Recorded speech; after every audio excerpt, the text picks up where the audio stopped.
Alright mga bossing, so another job, another schedule. So ito na, ang gagawin natin ngayon. So MIUI 125, so M3. So issue nito is medyo maingay yung makina, may kalansing. So sa mga nakaganitong unit mga bossing, so possible na cause ng issue yung parang tunog barko.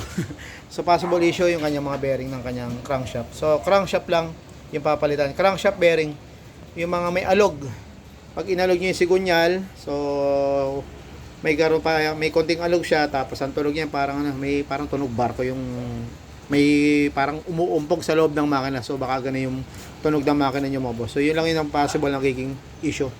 So ito ginagawa natin. So at saka nagbabawas din na lang ito mga boss, kaya magpapalit ng bagong cylinder block.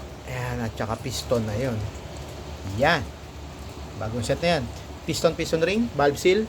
So bagong na rin yung head. So bago na yung valve seal. Ayan. So yun lang, sinare ko lang mga bossing para may idea tayo pag yung issue natin ng mga motor ninyo, lalo na MIUI 125 pag maingay, parang tunog kumakalampag. Yan. So hindi naman connecting rod ang problema mga boss pag mga ganun yung medyo akala nyo pag may ingay connecting rod agad. So hindi naman. So possible kasi side bearing lang. Ayan. Alright. Thank you. Bye bye.